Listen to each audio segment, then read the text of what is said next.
दे हरी विठ्ठल श्री ज्ञानदेव तुकाराम श्री ज्ञानेश्वर माऊली महाराज की जय. गोपाल श्री कृष्ण भगवान की जय. सच्चिदानंद रोहिदास भगवान की जय. सब संतन की जय. तर तिकडचे आवाज बंद करा आता. आवाज सगळे बंद केले म्हणजे मग आवाज घुमत नाही. हा तसा, हा सगळे बंद करा. हंस ब्रह्मा त्रिदत्त नारायण लक्ष्मण बलभीमसख्यानंद शांतामाई बंडोबा किरोबा श्रीपाद रामदास नारायण रोहिदास भगवान की जय. सब संतन की जय. आत्मरूप गणेशो केलिया स्मरण होय सकळ विद्यांचे अधिकरण तेची वंदू चरण श्री सद्गुरुचे ते नमस्करून आता गुरुर ब्रह्मा गुरुर विष्णू गुरुर्देव महेश्वरा श्री गुरु साक्षात परब्रह्मेन तस्मेन श्री गुरुरे नमः. तर कालचा आपला पॉइंट होता की अनिर्वचनीय पदार्थोत्पत्तीचा प्रकार आपण पाहिला. तर आज अनिर्वचनीय सर्पज्ञानाच्या उत्पत्तीचा प्रकार. अनिर्वचनीय सर्पज्ञानाच्या उत्पत्तीचा प्रकार. तर ते म्हणले अनिर्वचनीय सर्प कसा निर्माण झाला ते मला कळालं, पण आता अनिर्वचनीय सर्पज्ञानाच्या उत्पत्तीचा प्रकार कसा होतो ते मला सांगा. थोडी अवघड भाषा आहे. ही भाषा ताबडतोब कळत नसते.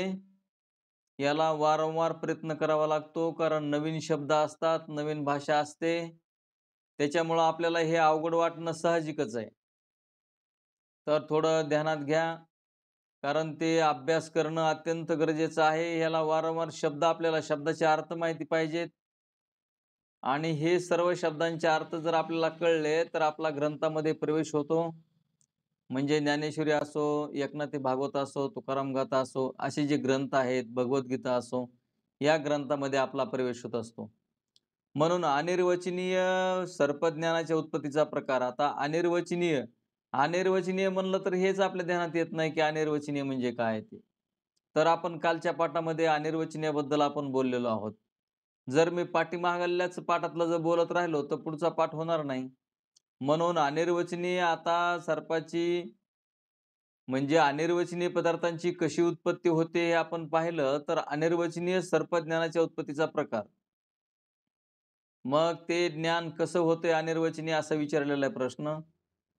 तर शिष्याचा असा प्रश्न आहे की अनिर्वचनीय पदार्थांच्या उत्पत्तीची सामग्री म्हणजे फक्त रज्जूपही चैतन्याश्रित अज्ञानच होय हे समजले.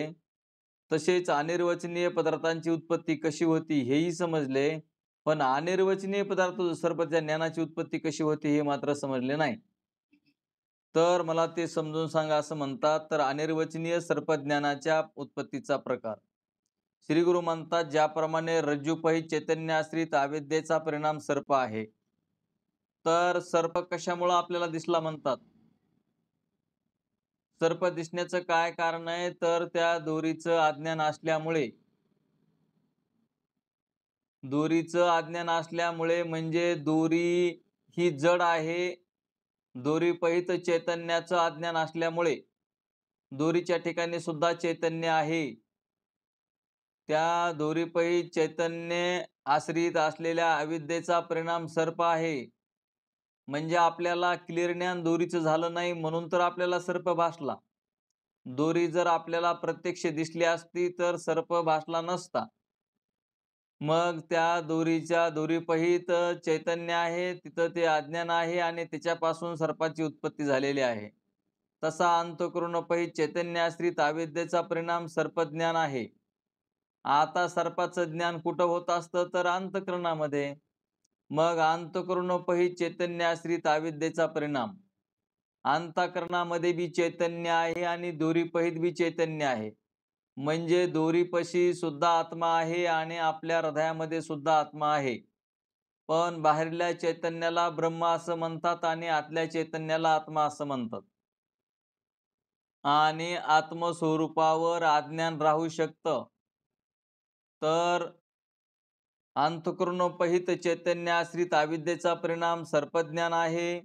अंतःकरणोपहित चैतन्य म्हणजे साक्षी चैतन्य. त्या साक्षी चैतन्य आश्रित अविद्येचा परिणाम सर्पज्ञान आहे.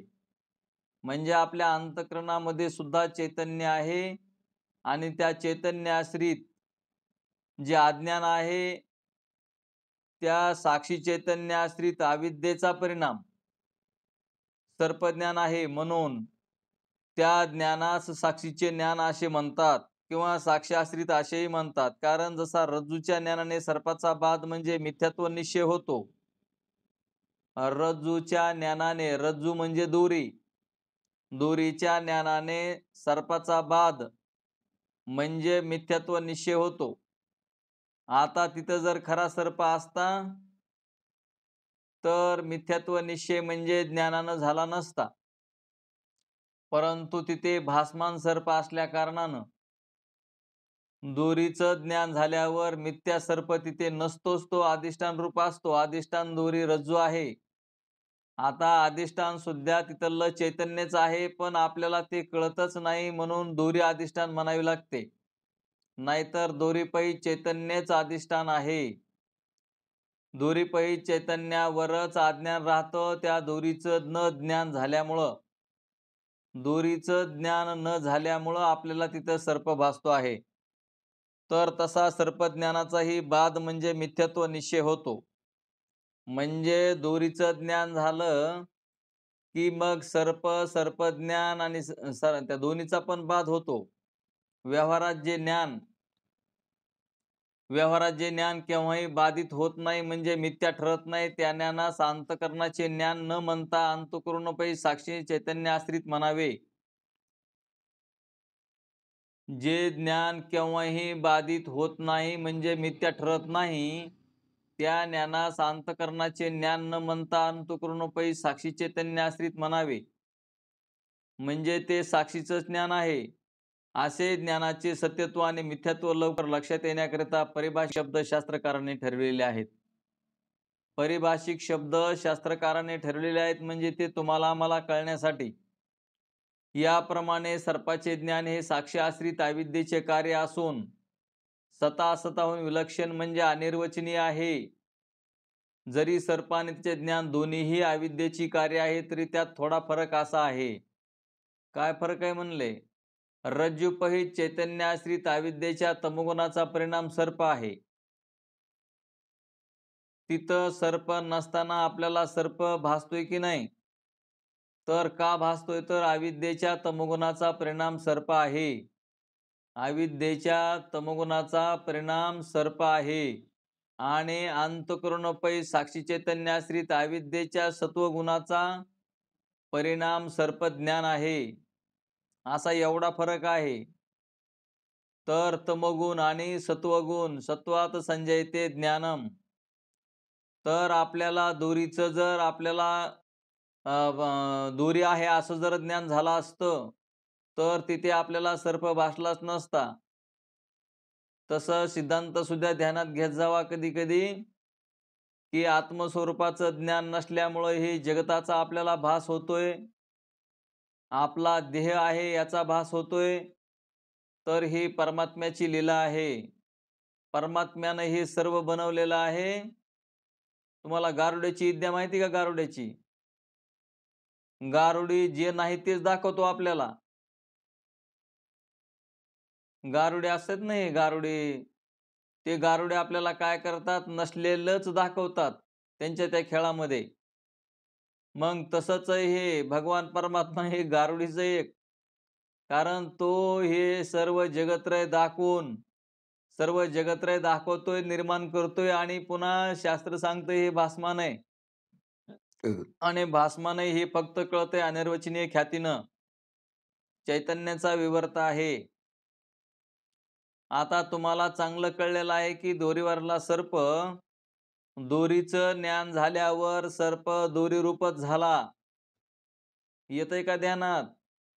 दोरीवरला सर्प दोरीचं ज्ञान झाल्यावर सर्प नसून दोरीचं आहे असं ज्ञान झालं. तसं आपल्याला श्रीगुरूंनी महावाक्याचा उपदेश केला, नामचिंतन दिलं, श्रवण मनन निध्यासन झालं. अनिर्वचनीय ख्यातीपर्यंत आपण आल्यावर आता अनिर्वचनीय ख्याती आपल्याला कळायला लागली.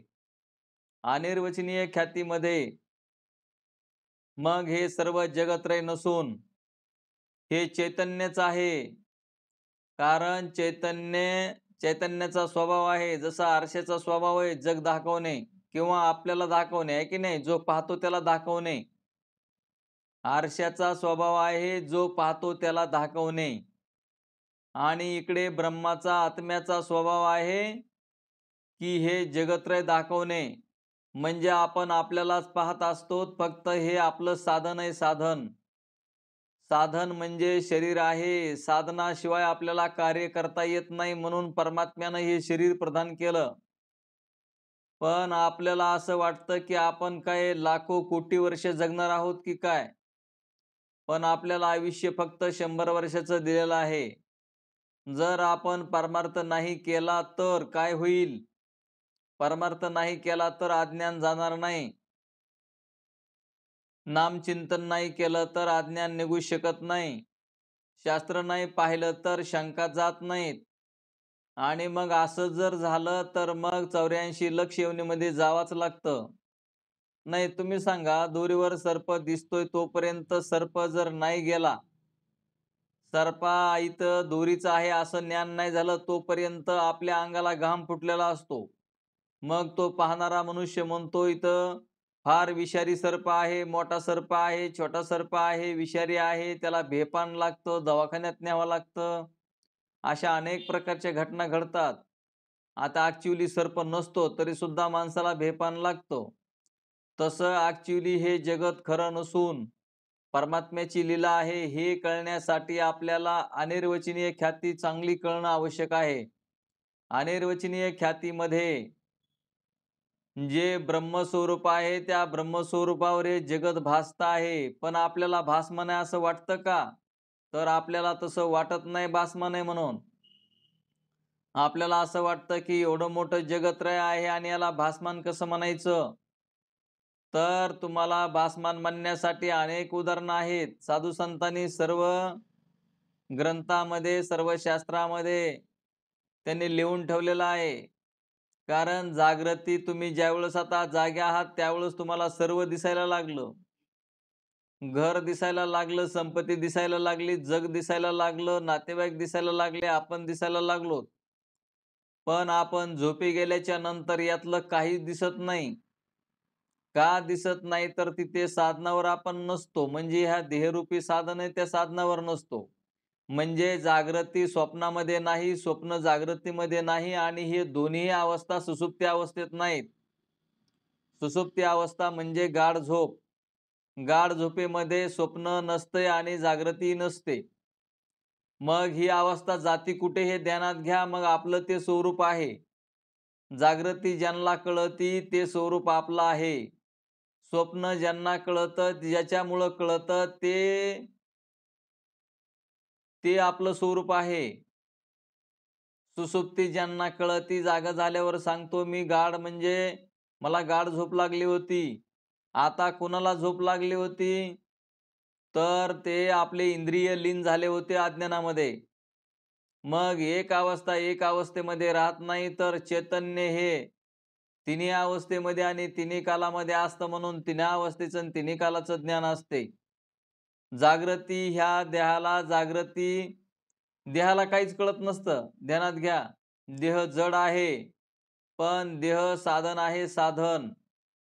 देहामध्ये असणारं त्यांनी सूक्ष्म देह निर्माण केला. सूक्ष्म देहामध्ये अंतःकरण, मन, बुद्धी, चित्त, अहंकार त्यांची दैवत यांच्यामुळं चाललेलं कार्य आहे. आणि आपण आत्मस्वरूप असताना आपल्याला वाटतं की मीच करतो. आपण देहाबद्दलच्या गोष्टी आपल्याकडे लावून घेतो आणि मग असणारं ते पुढलाची ओझे आपला माता घेईजे. दुसऱ्याचं ओझं आपण आपल्या डोक्यावर आपल्याला 2 पायल्या जातंय आणि आपण 4 पायल्या जर डोक्यावर ओझं घेतलं तर काय होईल? हे ध्यानात घ्या. म्हणून ह्या देहाकडून झालेलं कर्म, आता देहाकडून झालेलं कर्म म्हणजे जो साधक असतो, जो विद्वान असतो, तो निषिद्धाचे कर्म करत नाही, सकाम कर्म करत नाही. परमात्मा स्वरूपाला झालेल्या कर्माचं नित्यनिमित्ती कर्म करून भगवान परमात्म्याला अर्पण करतो. तर ध्यानात घ्या, चांगले असणारं आपण ही जर अनिर्वचनीय ख्याती चांगली कळून घेतली, तर आपल्याला आपण कसे मुक्त आहोत ते कळतं. म्हणून म्हणले हे ध्यानात घ्या, की ज्या क्षणी रज्जूपही चैतन्याश्रित अविद्येचा सर्पाकार परिणाम होतो, त्याच क्षणी साक्षी चैतन्याश्रित अविद्येचा ज्ञानाकार परिणाम होतो. म्हणजे सर्प ज्ञेय आणि त्याचे ज्ञान हे दोन्ही अगदी बरोबर उत्पन्न होतात. तसेच अधिष्ठान रज्जूचे ज्ञान झाल्याबरोबर ने सर्प, ने म्हणजे वस्तू, दोरीवर आपल्याला जी वस्तू भासायली ती ने वस्तू आहे की नाही. अधिष्ठान रज्जूचे ज्ञान झाल्याबरोबर ने सर्प, तिथं काय आपल्याला काय भासतंय, सर्प भासायलाय आणि त्याचे ज्ञान ही बरोबरच लीन होतात. दोरीचं ज्ञान झाल्याबरोबर सर्प आणि सर्पाचं ज्ञान बरोबरच जातं. यालाच शास्त्रामध्ये दृष्टीसृष्टीवाद असे म्हणतात. म्हणजे जोवर दिसतंय तोपर्यंतच आहे. एकदा आपली वृत्ती म्हणजे काय झालं शास्त्रामध्ये, अधिष्ठान रज्जूचे ज्ञान झाल्याबरोबर ने सर्प आणि त्याचे ज्ञान हे बरोबरच लीन होतात. याला शास्त्रामध्ये दृष्टीसृष्टीवाद म्हणतात. दृष्टी तर सृष्टी, दृष्टी नसेल तर सृष्टी आहे का? ज्याला तर एखाद्या आंधळ्या माणसाला जर काही विचारलं तर तो काही पाहू शकत नाही. म्हणजे जोपर्यंत पाहतोय म्हणजे दृष्टी सृष्टीवाद, जो दृष्टी आणि सृष्टी, दृष्टी आहे तर ज्ञान, आता दृष्टी नसेल तर मग कशाचं ज्ञान. याप्रमाणे भ्रमकाली शरीरातून बाहेर असणाऱ्या रजवादी चैतन्याश्रित अविद्या ही सर्पादी पदार्थांना उपादान कारण आहे आणि आंतरसाक्षी चैतन्याश्रित अविद्या त्यांच्या ज्ञानास उपादान कारण आहे. ज्या कारणाचा कार्यात प्रवेश असून ज्याच्या वाचून कार्य राहत नाही, ज्याच्या वाचून कार्य राहत नाही त्या कारणास उपादान कारण असं म्हणतात. तर उपादान कारणाचे दोन प्रकार आहेत म्हणले कारणाचे. काय उपादान कारण आणि निमित्त कारण. घटाला दंड, चक्र, कुंभार ही निमित्त कारण आहेत. घटाला घट बनवण्यासाठी दंड, चक्र आणि कुंभार ही निमित्त कारणे आहेत व माती ही उपादान कारण आहे. आता उपादान कारण कोणाला म्हणायचं आणि निमित्त कारण कोणाला म्हणायचं. घट बनवत असताना माती नसेल तर घट बनेल का? माती नसेल तर घट बनणार नाही. तसंच निमित्त कारण दंड, चक्र आणि कुंभार हे जर तिघही म्हणजे हे निमित्त कारण जर नसेल तरीही घट बनणार नाही. म्हणून उपादान कारण आणि निमित्त कारण हे दोन कारण आहेत घट बनण्यासाठी. मातीचा घटामध्ये प्रवेश असून माती वाचून घट राहत नाही. आता हे मराठीत सांगितलेलं आणि तेच वरी आहे. ज्या कारणाचा कार्यात प्रवेश असून ज्याच्या वाचून कार्य राहत नाही त्या कारणास उपादान कारण म्हणतात. माती नसेल तर घट राहील का? तर त्याच्या वाचून ध्यानात घ्या. म्हणून माती हे घटाचे उपादान कारण आहे. याप्रमाणे रज्जूपै चैतन्याश्रित अविद्येचा परिणाम सर्प आहे. अंतःकरणपै साक्षी चैतन्याश्रित अविद्येचा परिणाम सर्पज्ञान आहे. याप्रमाणे सर्पज्ञानाची उत्पत्ती होते. अशा रीतीने मिथ्या पदार्थाची व त्याच्या ज्ञानाची अनिर्वचनीय उत्पत्ती मानल्याशिवाय दुसऱ्या कोणत्याही रीतीने संगती लागत नाही. म्हणजे पाठीमागं तुम्हाला ख्यात्या आपल्या वर्णन झालेल्या आहेत. बाकींच्या ख्यात्यांनी या जगाची संगती लागत नाही. म्हणून व्यासानी आणि श्री शंकराचार्यांनी ही जी तुमची अनिर्वचनीय ख्याती सांगितली, अनिर्वचनीय ख्यातीमध्ये जग बसतं. अनिर्वचनीय ख्यातीनं हे जग कसं आहे ते कळतं.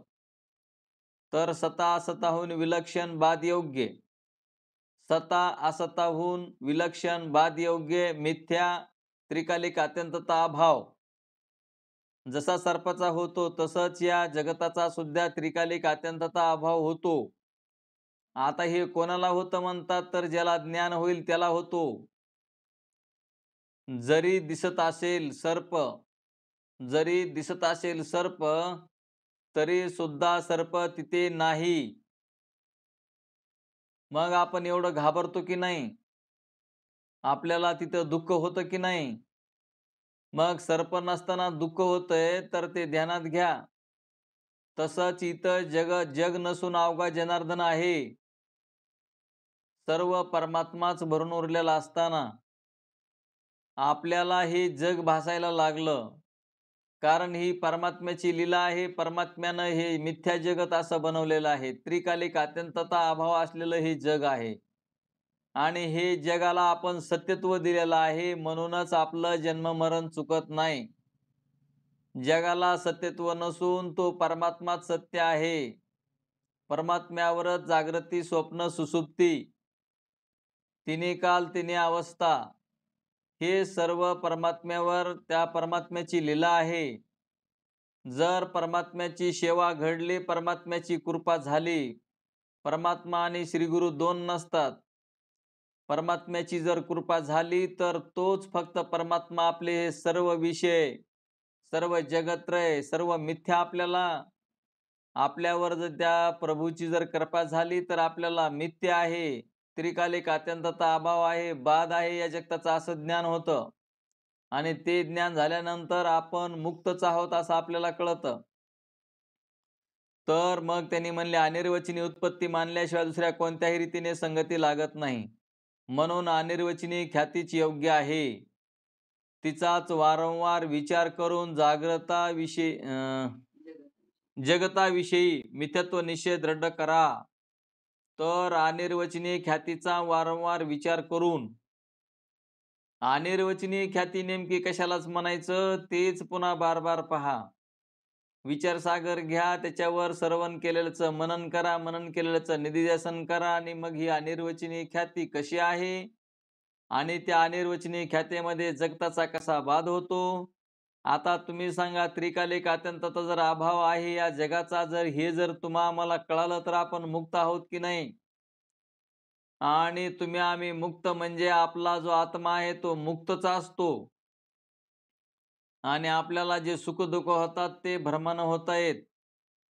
कारण आपला जो आत्मा आहे तो सुखरूपच आहे. पण आपण आपल्या या देहाकडच्या गोष्टी, कारण देहानं इथून पाठीमागं मी आणि माझं, मी माझं करत आला. त्याने अहंकार घेतला. आता तुम्ही म्हणता ना अहंकार नेमका कशानं तयार होतो? तुम्ही कुठलंही कार्य केलं आणि ते कार्य मी केलं असं जर म्हणलं तर अहंकार निर्माण होतो. अहंकार निर्माण झाल्याच्या नंतर मग हे आपल्याला जगाला आपण सतीत्व दिलेलं असतं, मी केलं असं म्हणल्याच्या नंतर. आता हे होतं देहाकडून कार्य आणि आपण मी केलं असं म्हणतो.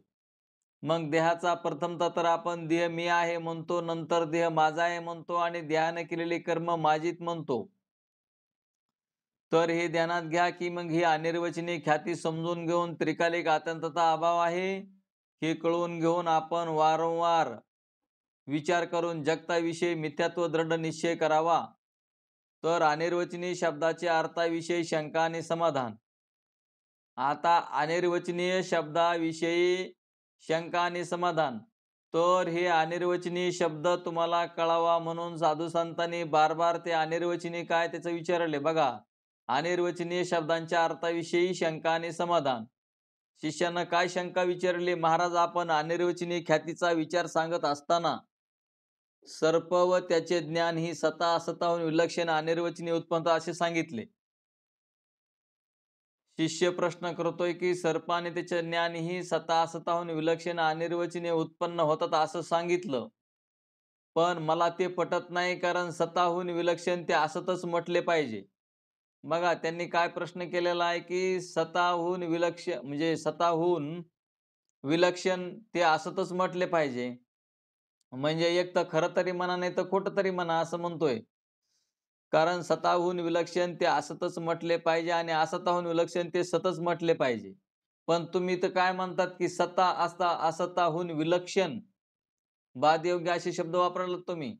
आपण म्हणता सताहून विलक्षण आहे पण ते असत नाही आणि असताहून विलक्षण आहे पण ते सत नाही, असे आपले म्हणणे मला कशाचेच वाटते. तुम्ही सरळच म्हणतात की ते खरंही नाही आणि खोटंही नाही म्हणून. मग मला ते सत जर नसेल तर असत असेल आणि असत जर नसेल तर सत असेल, अशी मला शंका येते.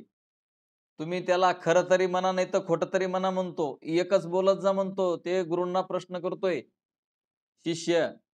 कारण अभ्यास करणाऱ्या शिष्याला प्रश्न पडत असतो. आता आपण अभ्यास जर नाही केला तर काय प्रश्न पडेल? म्हणून विचारसागर वाचित जा, नाही कळाल्यावर विचारित जा. तेव्हा आपणास विनंती आहे की अनिर्वचनीय शब्दाचा खरा काय अर्थ आहे ते कृपा करून सांगा. तुम्ही सत म्हणलं तर असत आणि असत म्हणलं तर सत, म्हणजे दोन्हीच्या विरुद्ध. एक तर सत तरी म्हणा नाही तर असत तरी म्हणा. कारण सत असेल तर असत, सत नसेल तर असत असेल आणि असत नसेल तर सत असेल. अशा प्रकारचं तो प्रश्न विचारतोय. मग ह्याचा नेमका काय अर्थ आहे ते मला सांगा. श्री गुरु म्हणतात, सांगतो ऐका म्हणले. तुम्ही समजतात तसं त्याप्रमाणे अनिर्वचनीय शब्दाचा अर्थ नाही. जे कालत्रय मिथ्या ठरत नाही त्यालाच आम्ही सत असे म्हणतो. आता जे कालत्रय मिथ्या ठरत नाही त्यालाच आम्ही सत असे म्हणतो. जे मिथ्या ठरते त्याला आम्ही असत असे न म्हणता फक्त सताहून विलक्षण असे म्हणतो. आता कालत्रय मिथ्या ठरत नाही अशी वस्तू कोणची आहे? कालत्रयी मिथ्या ठरत नाही असं फक्त एक चैतन्य आहे. तेच चैतन्य आपल्या शरीराच्या आत राहतं म्हणून त्याला आत्मा, कुटस्थ जीव असं म्हणतात. आणि बाहेरलं चैतन्य त्याला ब्रह्मचैतन्य असं म्हणतात. आणि ते कालत्रयी मिथ्या ठरत नाही. कधीच मिथ्या ठरत नाही ते. ध्यानात घ्या, ते मिथ्या का ठरत नाही? जागृती कोणाला कळते? जागृती आपल्यालाच कळते. म्हणून तिथं जागृतीमध्ये सुद्धा जीवात्मा असतो. स्वप्न कोणाला कळतं? ते तिथं जीवात्मा असतो. आणि सुसुप्तीमध्ये गाढ होती म्हणून बोलत नाही, पण जागा झाल्यावर बोलून दाखवितो, तिथंही जीवात्मा असतो. म्हणून आपल्यालाच हे कळतं, म्हणजे अवस्था ह्या बदलत असतात, परंतु आत्मस्वरूप बदलत नाही. आत्मस्वरूपाचा जीव होतो आणि जीव झाल्यावर त्या आभासाला कळतं वरतीच्या द्वारे आपल्यालाच ज्ञान होत असतं. ते ज्ञान होतं ते असणारं हे ज्ञान आहे. ते दोन प्रकारचे ज्ञान आहेत, मूलाज्ञान आणि तुलाज्ञान. तुलाज्ञान म्हणजे सृष्टीविषयक पदार्थाविषयक ज्ञान आणि मूलाज्ञान म्हणजे ब्रह्माविषयीचं अज्ञान. तर आपल्याला ब्रह्माविषयीचं अज्ञान घालवायचं आहे, त्याला मूलाज्ञान असं म्हणतात. म्हणून आपण मूलाज्ञान घालून मग आपला असणारा हा दिसणारा जो संसार आहे तो जसा व्हायचा तसा होणारच आहे. कामासाठी आणि अर्थासाठी ज्यादा प्रयत्न करायची गरज नसून त्याला ऑटोमॅटिक प्रयत्न होतात. व्यावहारिक प्रयत्न करावे लागत नाही, ते ऑटोमॅटिक प्रयत्न होतात. प्रयत्न करावा लागतो तो परमार्थासाठी, धर्म आणि मोक्षासाठी प्रयत्न करावे लागतात. प्रयत्न करूनच ते आपल्याला ते कळत असतं, न प्रयत्न करता कळत नाही. आपण म्हणतो व्यवहार प्रयत्न न करता कसा होईल, कारण आपली सगळी धावपळ त्याच्यासाठीच असते. कारण अनंत जन्मापासून आपल्याला जे संस्कार असतात त्या संस्कारानं आपण व्यावहारिकच कर्म करतो. आपल्याकडून धर्मासाठी आणि मोक्षासाठी काही होत नसून आपण आपलं म्हणजे मला तर थोडं विशेषच वाटतं, की तुमच्या स्वतःसाठी जो अभ्यास आहे, स्वतःच्या जीवाचा उद्धार होण्यासाठी जो अभ्यास आहे, जे खरोखर स्वतः तुमचा उद्धार होणार आहे त्या गोष्टीकडे आम्हाला लक्ष द्यावं वाटत नाही. कितीच गमतीची गोष्ट आहे. आपण व्यवहारासाठी रात्रंदिवस 24 तास आपले कर्म करायची तयारी आहे. आपण व्यवहारासाठी अत्यंत प्रयत्नशील असतो आणि तुम्ही कितीही व्यवहार केला तरी बरोबर काहीच येणार नाही, हेही आम्हाला कळतंय. आता व्यावहारिक गोष्टीसाठी कितीही प्रयत्न केला तरी बरोबर येत नाही. पण आपल्याला असं वाटतं, की मी प्रयत्न करतो म्हणूनच मला ही सर्व धनसंपत्ती मिळालेली आहे. मी जर प्रयत्न केला नसता तर मला ही धनसंपत्ती कशी मिळाली असती? माय-बापाहो, ध्यानात घ्या, जे प्राप्त व्हायचंय ते प्राप्त होतच असतं आणि जे प्राप्त व्हायचं नाही ते प्राप्त होणारच नाही. मग तुम्ही म्हणताना असं कसं होईल प्रयत्न न करता? जे प्राप्त व्हायचं आहे त्याच्यासाठी आपले ऑटोमॅटिक प्रयत्न होत राहतात आणि जे प्राप्त होणार नाही त्यासाठी आपला प्रयत्न नसतो. पण स्वतःचा उद्धार करण्यासाठी स्वतः आपण नामचिंतन करणे, स्वतः शास्त्र पाहणे, जे आपल्या शंका असतील ते शंका घालवणे आणि माझा आत्मा ब्रह्मरूप आहे असं जी हे उघडं ज्ञान आहे, हे झाकरी ज्ञान नाही. आपण आपल्याला जन्म नाही आणि मरण नाही. मग तुम्ही म्हणता जन्म नाही, मरण नाही आणि हे शरीर तर टिकत नाही. पण शरीरच आपलं नाही, आपण दुसऱ्याकडून उष्ण घेतलेलं आहे. आता उष्णी घेतलेली गोष्ट परत द्यावी की नाही? आपल्याला दुसऱ्याचं घेतलेलं देवा वाटत नाही.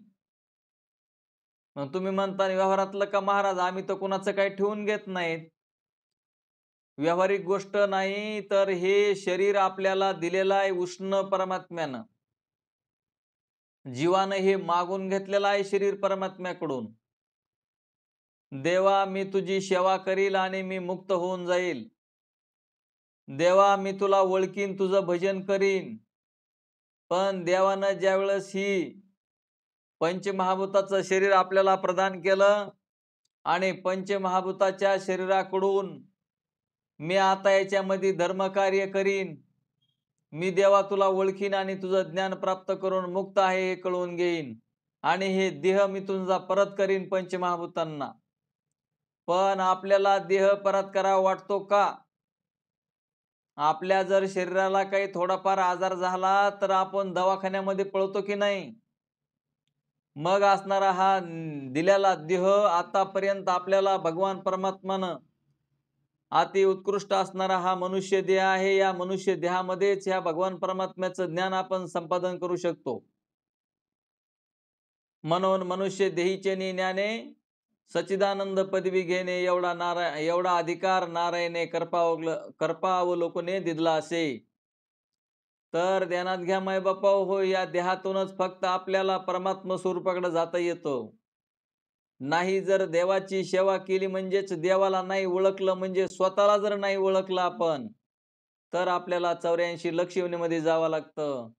आणि 84 लक्ष योनीचे काय हाल आहेत ते आपण आता आपल्या डोळ्याने पाहतोय. आपल्याला स्वातंत्र्य आहे, पण त्या पशु पक्ष्यांना स्वातंत्र्य नाही. पशु पक्षी संसार करू शकत नाहीत. काय आता ते जे संसार त्यांचा चाललेला आहे ते त्यांना सुख आणि दुःख, अत्यंत भयानक दुःख भोगावं लागतंय. पण मनुष्य स्वतंत्र असल्यामुळे मनुष्याला सर्व प्रकारच्या गोष्टी कळतात. ज्ञानही कळतंय, जगही कळतंय, सर्व कळतंय, चांगलं कळतंय, वाईट कळतंय. पशु पक्ष्यांना चांगलं कळत नाही आणि वाईट कळत नाही त्यांना. पशु पक्ष्यांच्या देहामध्ये त्यांना दुःख भोगल्याशिवाय पर्याय नाही. मग तशा प्रकारचे देह जर आपल्याला प्राप्त झाले, आपण स्वतःला जर नाही ओळखून घेतलं, नामचिंतन नाही केलं, सर्वमनन निदेशन नाही केलं, तर मग आपल्याला 84 लक्ष योनीमध्ये जावं लागेल आणि मग आपल्याला दुःख भोगावं लागेल. त्या दुःखाचा परिहार करण्यासाठी, दुःख नाहीसं करण्यासाठी एकच उपाय आहे, त्याला आत्मज्ञान. आणि ते आत्मज्ञान होतं ह्या नामचिंतनानं. श्रवण मनन निध्यासन करण्यानं शंका असंभावना निर्माण झालेल्या त्या निघून जातात आणि दृढ अपरोक्ष ज्ञान होतं. म्हणून ते म्हणतात की जे कालत्रय मिथ्या ठरत नाही त्यालाच आम्ही सत असे म्हणतो, व जे मिथ्या ठरते त्याला आम्ही असत असे न म्हणता स्वतःहून विलक्षण असे म्हणतो. वंद्यापुत्राप्रमाणे किंवा खपुष्पाप्रमाणे ज्याला स्वरूपच नाही त्याला असत असे म्हणतो. दोरीवर बसलेला सर्प वंद्यापुत्राप्रमाणे असत म्हणावा तर प्रतीतीला येतो, सत म्हणावा तर दोरीच्या ज्ञानाने नाहीसा होतो. सत सत म्हणावा तर सत असत हे दोन विरोधी धर्म एकत्र राहणे शक्य नाही. तर ध्यानात घ्या, म्हणून भ्रमात बसलेल्या पदार्थाला अनिर्वचनीय असे म्हटलेले आहे. म्हणून त्याला सता असताहून विलक्षण बादयोग्य मिथ्या असे शब्द वापरलेले आहेत. मग हे अनिर्वचनीय म्हणजे ती वस्तू नसतेच, तिन्ही कालामध्ये ती वस्तू नसते. ते भासमान असतं, त्याला अनिर्वचनीय असं म्हणतात, त्याला मिथ्या असं म्हणतात. म्हणून ते बादयोग्य आहे. त्रिकालिक आतंतता अभाव असतो त्या वस्तूचा. तसं ह्या जगाचा सुद्धा त्रिकालिक आतंतता अभाव असून आपल्या देहाचाही त्रिकालिक आतंतता अभाव आहे. आपण आपल्या आईच्या पोटी जन्म घेण्याच्या अगोदर हा देह नव्हता, म्हणजे त्रिकालिक आतंतता अभाव कसा ह्या देहाचा सांगतो. आपण आपल्या आईच्या पोटी जन्म घेतला, त्या घ्यायच्या अगोदर हा देह नव्हता. आता आपल्याला भासतो आहे आणि आपला ज्यावेळेस मृत्यू होईल या देहाचा, त्यावेळेस हा देह नसेल आणि म्हणून याला म्हणतात त्रिकालिक आत्यंतता भाव. मग हे त्रिकालिक आत्यंतता अभाव आपल्याला जोपर्यंत कळत नाही, हा तितक्यापुरता दिलेला हा पंचमहाभूतांचा देह त्रिकालिक आत्यंतता अभाव असल्या कारणाने या जन्मामध्ये आल्याच्या नंतर आपण काय करावं ते ध्यानात आलं पाहिजे. आपल्या घरामध्ये आपण गोंधळ करतो, भांडण करतो, किरकिर करतो, टेन्शन घेतो. याचं काय कारण आहे, तर आपल्याला सगळं खरं वाटतं हे सगळं खरं. मग आपल्याला हा त्रिकालिक अत्यंतता अभाव आहे आपल्या या शरीराचा. त्या परमात्म्यानं शरीर आपल्याला प्रदान केलेलं आहे. शरीर आपल्याला जोपर्यंत दिलेला आहे तोपर्यंतच आपण काम, क्रोध, लोभ, मद, मत्सर, दंभ, अहंकार आणि षडविकार किंवा हे 5 विषय आपण यांची संगती करून आपण दुःख भोगत आहोत. तर हे शरीर आपलं नाही, पंचमहाभूताचं शरीर आहे, पंचमहाभूताचे विषय आहेत. तर भगवान परमात्म्याचं स्वरूप आणि आपलं स्वरूप, आपलं म्हणजे जीवाचं आणि ईश्वराचं. तर तुम्हाला कालच झालेल्या पाठीमागल्या पाठामध्ये गेलेलं आहे की तत्वमसी महावाक्य सामवेदाचं आहे. तत्वमसी जे महावाक्य आहे ते सामवेदाचं आहे आणि सामवेदाने मग तिथं आपल्याला वेदांत वाक्य विचाररूप महावाक्याच्या द्वारे भागत्याग लक्षणेने ब्रह्म विचार करावा असं आपल्याला सांगितलंय की नाही. मग आता हे ध्यानात आपण कोणी ठेवायचं, तर ते आपल्यालाच ध्यानात ठेवावं लागेल. ज्यांना मुक्त आपण आहोत ते ज्यांना कळून घ्यायचंय त्यांनीच हे ध्यानात ठेवावं लागेल. आणि आपण मुक्त आहोत याच्यावर मग आपलं दृढीकरण झालं पाहिजे. म्हणून असणार ते म्हणले की अनिर्वचनीय, म्हणून भ्रमात वाचलेल्या पदार्थाला अनिर्वचनीय असे म्हटलेले आहे. अनिर्वचनीय शब्दाचा थोडक्यात अर्थ बाधयोग्य म्हणजे मिथ्या ठरण्यास योग्य असा आहे. मिथ्या बाद योग्य म्हणजे मिथ्या ठरण्यास योग्य आहे, खरंही नाही आणि खोटंही नाही. म्हणजे सता असताहून भिन्न, सता असताहून विलक्षण, बादयोग्य अशा शब्दाचा अर्थ आहे. या अनिर्वचनीय शब्दाचा अर्थ आहे सत्ख्यातीच्या परमान्याविषयी शंका आणि समाधान. आता पुढचा आपला 13वा पॉइंट आहे सत्ख्यातीच्या परमान्याविषयी शंका आणि समाधान. शिष्य म्हणतो, महाराज असताची प्रतीती होत नाही. असत म्हणजे असताची प्रतीती होत नाही, पण सर्पाची प्रतीती येते, म्हणून असत ख्याती चुकीची आहे. सर्पाची प्रतीती बराच वेळ येते म्हणून क्षणिक विज्ञानवादी बुद्धांची आत्मख्याती चुकीची आहे. वारुळस्थ सर्पाचे ज्ञान समोर पडलेल्या दोरीवर होते किंवा दोरीची सर्परूपाने प्रतीती येते, अशी दोन्ही प्रकारची अन्यथा ख्याती अनुभवाच्या व युक्तीच्या दृष्टीने विचार केले असता चुकीची आहे. स्मृतीपासून भयकंपादी होत नाहीत म्हणून अख्याती ही चुकीची आहे. आता राहिलेल्या ज्या 2 ख्यात्या, सत्ख्याती आणि अनिर्वचनीय ख्याती, यांच्यामध्ये सर्पाच्या उत्पत्तीला मंद अंधकारादी दोष ही कारणे सारखीच मानतात. पण त्या दोन्ही मतामध्ये फरक एवढाच आहे, सत्ख्याती सर्प मानतो, अनिर्वचनीय ख्यातीवादी सर्प मिथ्या मानतात. सर्प प्रतीतीची अवस्था व्यवस्था दोन्ही मतामध्ये सारखीच सांगितलेली आहे. मग त्या सर्पाला मिथ्या म्हणण्यापेक्षा सत्य म्हणणे बरे असे मला वाटते. या जर काही चूक असेल तर कृपा करून सांगा. सत्ख्याती आणि अनिर्वचनीय ख्यातीमध्ये जे सर्प प्रतीतीची व्यवस्था दोन्ही मतामध्ये सारखीच सांगितलेली आहे. आणि इकडं फक्त अनिर्वचनीय काय म्हणतात, भासमानय सर्प म्हणतात, आणि इकडे हे सत्ख्यातीवाले खराय म्हणतात. मग आपण पण खरंच म्हणू असं म्हणतो. मग असं जर मला वाटतंय आणि आपण खरंच म्हणू, तर याच्यामध्ये काही चूक असेल तर मला समजून सांगा. श्री गुरु म्हणतात, हे शिष्या सत्ख्याती अनुभवाच्या विरुद्ध आहे. सत्ख्याती म्हणजे सर्प खराय असं म्हणणं हे चूक आहे. दोरी बी खरी आणि सर्प बी खरा म्हणतो तो सत्ख्यातीवाला.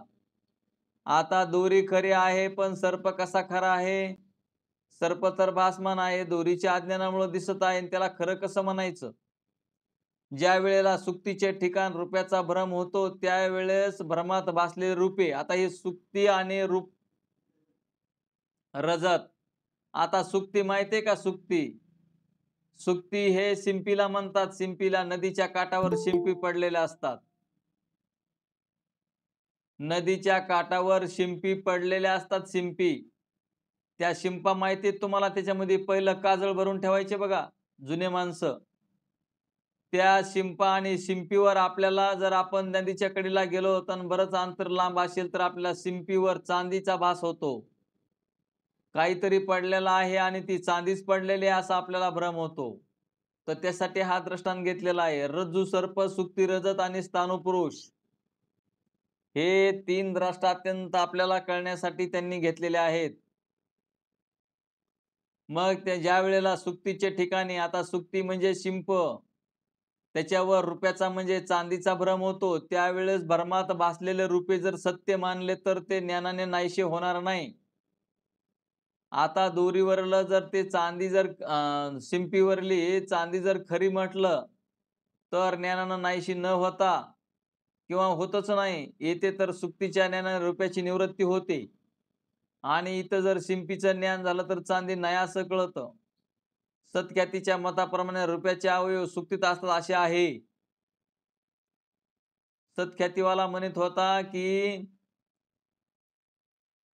पंचमहाभूतापासून बनलेले जे पदार्थ असतात, त्याच्यापैकी जे सर्प आहे आणि सर्पाचे अवयव दोरीमध्ये आणि दोरीचे अवयव सर्पामध्ये म्हणजे पंचमहाभूत असल्यामुळं असं मना म्हणत होता. तसंच शिंपीवर चांदी आणि चांदीवर शिंपी हे जे आपल्याला भ्रम होतोय, शिंपीवर चांदीचा जो भ्रम होतोय, तर ती चांदीचे अवयव शिंपीत आहे असे मना म्हणत होता. परंतु जर ती चांदी जर आपण जाळली, तर चांदी जळत नसते. शिंप मात्र जळून जाते. मग ही फक्त इथं भासणारी जी खरी चांदी असली, तर ती नाहीशी होणार नाही. पण इथं खरी चांदी नसून भासमान चांदी आहे. शिंपीचं ज्ञान नसल्यामुळं चांदी भासत आहे, तर त्याच्यामुळं ती चांदी खरी असं म्हणता येणार नाही.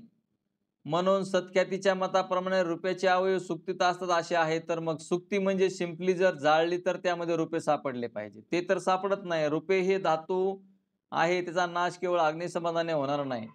येथे तर सिंपलीच्या ज्ञानाने रुपयाचा मिथ्यात्व निश्चय होतो. म्हणून भरमात भासलेला पदार्थ सत्य आहे, सत्ख्यातीचे मत चुकीचे आहे. याच्याप्रमाणे सत्ख्यातीवाला जे म्हणतो ते त्याचा अर्थ चुकीचा आहे. शिवाय एका दोरीवर अनेक लोकांना अनेक पदार्थ भासतात. कोणास सर्प, कोणास माळ, कोणास काठी, कोणास भूमिरेषा, कोणास पाण्याची धारा असे 10 जणांना 10 पदार्थ भासले. एखाद्या वेळेस दोरीवर आपल्याला सर्पच भासला असं नाही. अनेक वेगवेगळे पदार्थ म्हणजे भासू शकतात, की कुणाला माळच पडलेली असं वाटल, कुणाला काठी पडलेली असं वाटल, कुणाला भूमीची रेषा असं वाटल, कोणाला पाणीच पडलेलं असं वाटल. अशा प्रकारचे वेगवेगळे भ्रम होऊ शकतात. त्या 10 पदार्थांचे सत्य अवयव एका दोरीच्या ठिकाणी राहणे शक्य नाही.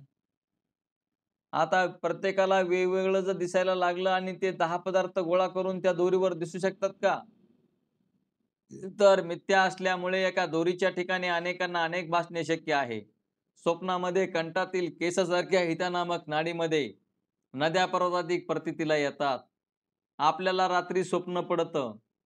आपल्याला स्वप्न पडतं ते कुठं पडतं म्हणून सांगितलं साधू संतांनी. शास्त्रानं आपल्या कंठामध्ये हिता नावाची नाडी आहे. केसापेक्षाही बारीक आहे म्हणले. डोक्याचा एक केस जर घेतला तर त्या डोक्याच्या केसापेक्षाही किती अत्यंत सूक्ष्म आहे ती. आणि तेवढ्या नाडीमध्ये स्वप्न पडतंय. आणि ते पडलेलं स्वप्न, त्या स्वप्नामध्ये नद्या, पर्वत, मंदिरं, आणखीन आपल्याला काय काय दिसतं ते पहा.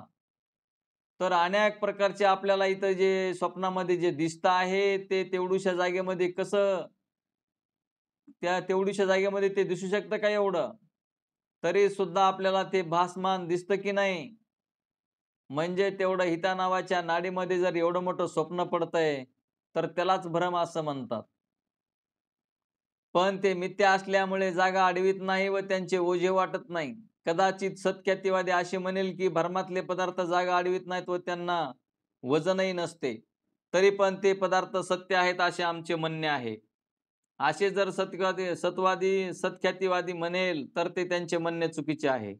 भ्रमात भासलेले पदार्थ जागा अडवित नाहीत.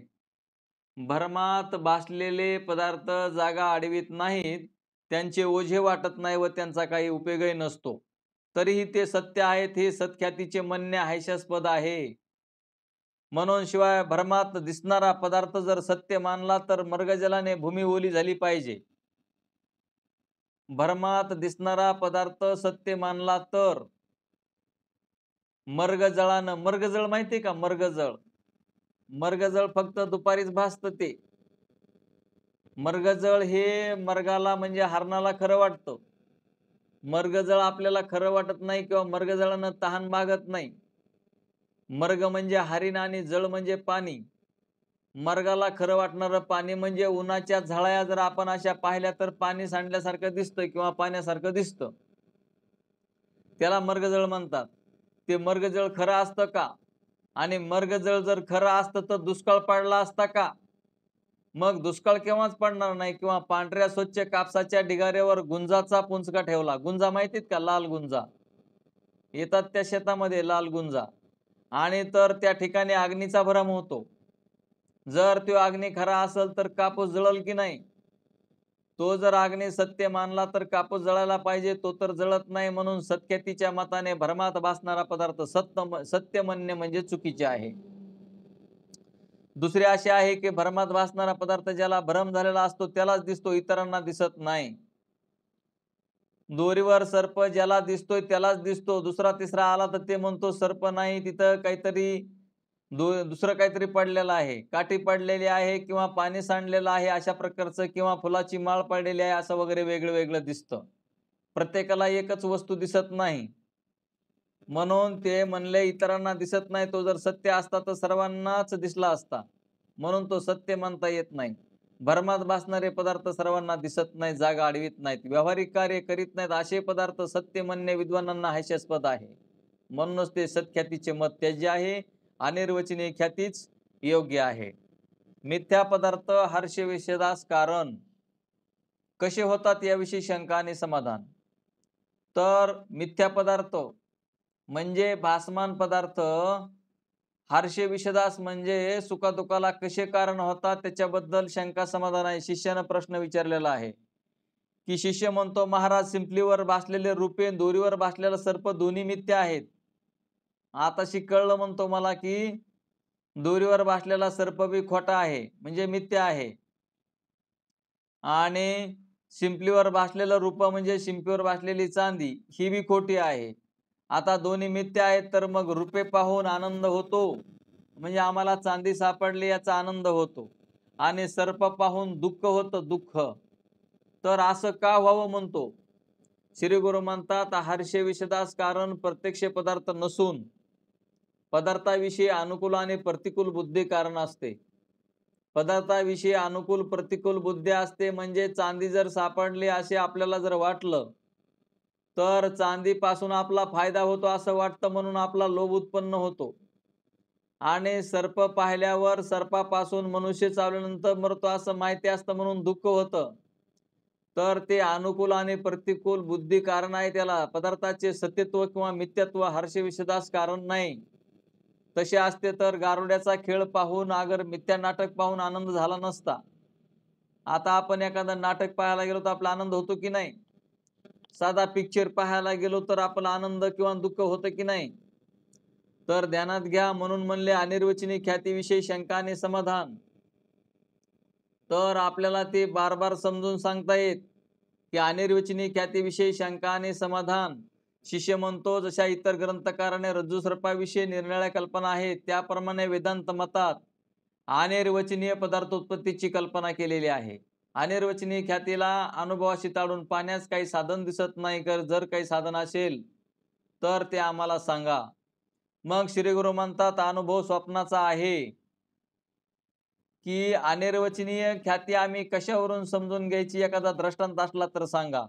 मग श्री गुरु म्हणतात अनुभव स्वप्नाचा आहे. स्वप्नामध्ये अंतःकरणाची वृत्ती बाहेर न जाता आतल्या आतच अंतःकरण पै साक्षी चैतन्य आश्रित अविद्येच्या तमगुणांशापासून स्वप्नातील पदार्थ उत्पन्न होतात, आणि त्याच अविद्येच्या सत्वगुणांशापासून त्या स्वप्नातल्या पदार्थाचे ज्ञान होते. तर स्वप्न कसं पडतं, स्वप्नामध्ये पदार्थ कसे दिसतात त्याच्याबद्दल सांगायला तर ते सगळं अनिर्वचनीय दिसतं. या ठिकाणी अनिर्वचनीय ख्यातीशिवाय दुसरी ख्यातीच मानता येणार नाही. अशा रीतीने शरीराच्या बाहेर रज्जू सर्पाधिक व शरीराच्या आत स्वप्न पदार्थ या अविद्येपासूनच अनिर्वचनीय उत्पन्न होतात. म्हणून मिथ्या पदार्थाच्या उत्पत्तीविषयी अनिर्वचनीय ख्यातीच मानणे योग्य आहे. ते अनिर्वचनीय पदार्थ साक्षीभाष्य असतात. अनिर्वचनीय पदार्थ कसे असतात? साक्षीभाष्य असतात. साक्षी म्हणजे आत्मा ज्या पदार्थांच्या अविद्यावरती द्वारा प्रकाशन करतो त्या पदार्थास साक्षीभाष्य म्हणावे. दोरीवर भासलेला सर्प, त्याचे ज्ञान या दोघांना भ्रम किंवा अध्यास असे म्हणतात. दोरीवर भासलेला सर्प किंवा त्याचं ज्ञान याला काय म्हणतात? भ्रम असं म्हणतात. तो भ्रम अविद्येचा परिणाम आणि चैतन्याचा विवर्त आहे. तो भ्रम कसा आहे? अविद्येचा परिणाम आणि चैतन्याचा विवर्त आहे. म्हणून त्यांनी परिणाम व विवर्त यांचं लक्षण विचारलेलं आहे शिष्यानं. महाराज म्हणले, तुम्ही काय काय प्रत्येक वेळेस नवीन नवीनच शब्द काढतात बाबा.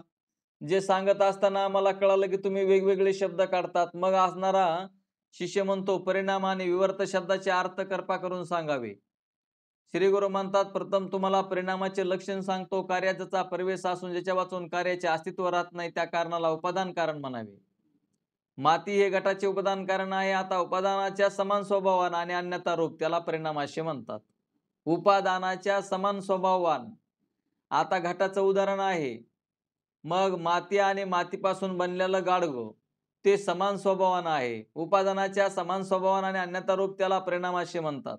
माती व घट यांच्यामध्ये समान स्वभाव म्हणजे सत्ता आहे. माती ही व्यावहारिक स्थितीतील आहे आणि घटही व्यावहारिक स्थितीतील आहे. म्हणून दोघांची सत्ता म्हणजे स्वभाव एक आहेत. मातीच्या रूपाहून घटाचे रूप अन्यथा म्हणजे वेगळे आहे. म्हणून मातीचा परिणाम घट आहे. मातीपासून घट बनतो म्हणून मातीचा परिणाम घट आहे. पण हे आपल्याला स्थूल बुद्धीनं आपल्याला कळतच नाही, म्हणून त्यांनी ते सांगितलं. पण हा दृष्टांत परिणामवादाचा नाही. दुधाचे दही हा परिणामवादाचा दृष्टांत आहे. तर त्यांनी स्थूल बुद्धीनं आपल्याला कळण्यासाठी सांगितलेलं. या ठिकाणी मातीचा घट हा परिणाम असे म्हटले असले तरी स्थूल बुद्धीने मंद बुद्धी पुरुषांच्या लक्षात यावे म्हणून सांगितलेले आहे. सूत्र भाषेच्या दुसऱ्या अध्यासामध्ये तदन्यत्व मानरंभन शभा दिव्य ब्रह्मसूत्रामधला असणारं हे सूत्र आहे. अध्याय सूक्त 2 आणि 14व्या या सूत्रावर भाष्य लिहिताना भगवान शंकराचार्यांनी मर्तिकेच्या दृष्टांताने जगन्मिथ्यात्व सांगितलेले आहे. मातीवर घटाची कल्पना आहे तशी ब्रह्मावर जगताची कल्पना आहे. मातीवर घटाची कल्पना आहे तशी ब्रह्मावर जगताची कल्पना आहे. दृष्टांतामध्ये माती सत्य असून घट जसा मिथ्या आहे तसे ब्रह्म सत्य असून त्यावर जगत हे मिथ्या आहे. तात्पर्य, मर्तिका घटाचा दृष्टांत हा विवर्तवाचा दृष्टांत आहे. मर्तिका घटाचा दृष्टांत हा विवर्तवादाचा दृष्टांत आहे. तरी पण मंदबुद्धी पुरुषांच्या लक्षात येण्याकरिता अविद्येचा परिणाम सर्प कसा आहे समजून सांगण्याकरता मातीचा घट जसा परिणाम तसा अविद्येचा परिणाम सर्प आहे असे सांगितलेले आहे. तसे पाहिले तर दुधाचे दही हा परिणामवादाचा दृष्टांत आहे. म्हणून म्हणले, आता विवर्ताचे लक्षण असे आहे की अधिष्ठानाहून विपरीत स्वभावान आणि अन्यथा रूप तो विवर्त याचे स्पष्टीकरण असे. स्थानूवर पुरुष भ्रम होतो. स्थानू म्हणजे माहिती का? स्थानू पुरुष एखाद्या रस्त्याच्या ठिकाणी खोड असणारं अर्धवट मोडून पडलेलं असतं झाड आणि त्याला स्थानू म्हणतात. आणि त्याच्यावर आपल्याला रात्रीच्या वेळेस 11 वाजता आपल्याला पुरुष आहे असा भ्रम होतो. तर तो व्यावहारिक सत्यातला आहे व पुरुष प्रतिभाषिक सत्यातला आहे. अधिष्ठान स्थानू त्याच्यावरून पुरुषाचा स्वभाव म्हणजे सत्ता ही विपरीत आहे. स्थानूच्या रूपावरून पुरुषाचे रूप अन्यथा म्हणजे निराळे आहे. याकरता स्थानूचा पुरुष हा विवर्त आहे. स्थानू म्हणजे ते खोड रस्त्याच्या कडेला दिसतंय ते खोड आणि त्याच्यावर रात्रीच्या वेळेस आपल्याला पुरुषाचा भास होतो. किंवा आपल्याला असं वाटतं की भूतच दिसायला लागलं आपल्याला. पण तिथं भूत वगैरे नसून ते लाकडाचं खोड असतं आणि लाकडाच्या खोडावरच आहो ते बघा बघा काय दिसायला लागलं म्हणे भूतच आहे म्हणे समोर. किंवा एखादा पुरुष उभा राहिलेला आहे असा आपल्याला भास होतो. त्याप्रमाणे रज्जू चैतन्याश्रित अविद्या ही सर्पाचे उपादान कारण आहे आणि अंतःकरणोपै चैतन्याश्रित अविद्या ही ज्ञानाचे उपादान कारण आहे. ती अनिर्वचनीय मिथ्या आहे आणि अविद्येचे कार्य सर्प आणि ज्ञान दोन्ही अनिर्वचनीय मिथ्या आहेत. उपादान ही अविद्या जिच्या समान स्वभाव आणि समान सत्तावान सर्पज्ञान ही आहेत. अविद्येच्या रूपाहून सर्पाचे व सर्पज्ञानाचे रूप अन्यथा म्हणजे निराळे. म्हणून सर्प आणि सर्पज्ञान हे अविद्येचा परिणाम आहे.